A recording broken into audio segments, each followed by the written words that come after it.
আসসালামু আলাইকুম। আমি এখন ইস্ট লন্ডনের অলগেট ইস্ট স্টেশনের কাছে।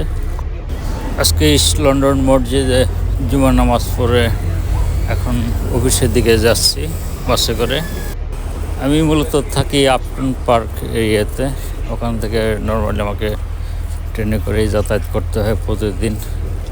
ট্রেনে আমার লাগে আধা ঘন্টা আমার বাসার নিয়ারেস্ট স্টেশন থেকে অফিসে যেতে। আর যদি আমি বাসে যাতায়াত করি সেক্ষেত্রে আমার 2 ঘন্টার বেশি লেগে যায়।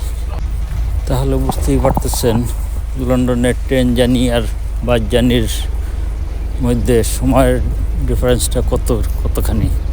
1.5 ঘন্টার ডিফারেন্স।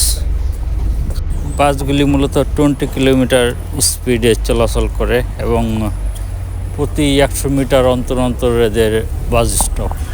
আজকের ভিডিওতে আপনারা যে সুন্দর সুন্দর অট্টালিকাগুলি দেখতে পারতেছেন, এগুলির অধিকাংশই 10-12 বছর আগে কিন্তু ছিল না। অনেক পরিবর্তন সময়ের সাথে তাল মিলিয়ে মানুষের ডিমান্ড অনুযায়ী অনেক পরিবর্তন ঘটেছে। আমরা আস্তে আস্তে লিভারপুল স্টেশনের দিকে এগিয়ে যাচ্ছি। লিভারপুল স্টেশন অনেক হিস্ট্রিক্যাল একটা স্টেশন, অনেক পুরাতন স্টেশন। এখানে অনেকগুলি আন্ডারগ্রাউন্ড ট্রেন স্টেশন, আবার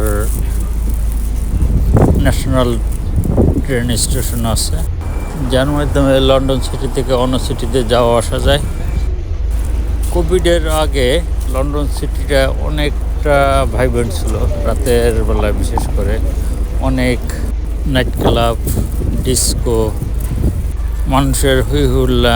এখন এটা শুধুমাত্র সেন্ট্রাল লন্ডনে একটু দেখা যায়, বিশেষ উইকেন্ডে, স্যাটারডে সানডে। এর কারণ হলো মূলত মানুষের দৈনন্দিন জীবনযাত্রার মান অনেকটা বেড়ে যাওয়া। বিশেষ করে বাসা বাড়ির ভাড়া যে পরিমাণ বাড়ছে, মাই গড, প্রায় দ্বিগুণের মতো হয়ে গেছে বাসা ভাড়া এই গত 5-7 বছরে। তার সাথে ট্রান্সপোর্ট এবং খাওয়া দাওয়ার জিনিসপত্রের দাম অনেক বাড়তি এখন। এই হলো লিভারপুল স্টেশন।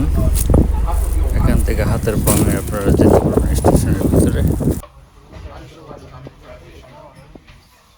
আমরা এখন ওল্ড স্ট্রিট স্টেশনের দিকে এগিয়ে যাচ্ছি। বাঁ দিকে রোডটা লন্ডন ব্রিজের দিকে চলে গেছে। আমরা যাচ্ছি কিং ক্রসের দিকে। কিং ক্রসের দিকে এগেলেই আপনার বেকার স্ট্রিটে সেই বিখ্যাত মাদাম তুসো জাদুঘর। লন্ডন সিটির রাস্তাগুলি ঢাকার রাস্তার মতো অতটা প্রশস্ত না। দেখতে পাচ্ছেন একসাথে একই লেনে 2টার বেশি গাড়ি যাতায়াত করতে পারে না, কিন্তু একই গন্তব্যে যেতে অনেকগুলি বিকল্প রাস্তা থাকে, যেগুলি আপনারা ঢাকা সিটিতে আমরা দেখতে পারি না। আমরা এখন ওল্ড স্ট্রিট স্টেশন পার হয়ে মরফিল্ড আই হসপিটাল দিকে এগিয়ে যাচ্ছি। মরফিল্ড আই হসপিটাল একটা বিখ্যাত আই হসপিটাল ইন ইউরোপ।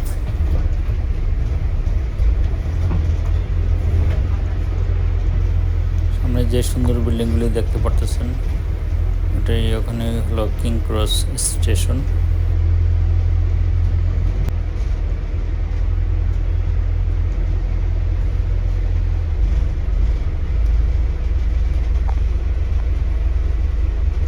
আমরা কিং ক্রস স্টেশন পার হয়ে এখন স্টোন স্কোয়ার স্টেশনের দিকে এগিয়ে যাচ্ছি।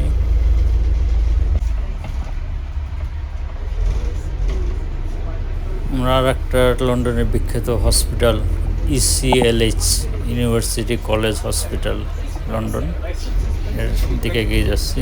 আপনারা দেখতে পাচ্ছেন ব্লু কালারের গ্লাস বিল্ডিংটা, ওটি হলো হসপিটালটা। বিশাল বড় একটা হসপিটাল।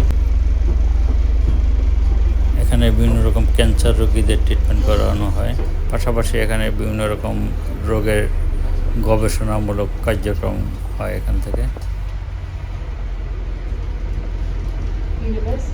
এই স্টেশনের পরেই আমি নেমে যাব। থ্যাংক ইউ সবাইকে ভিডিওটা দেখার জন্য।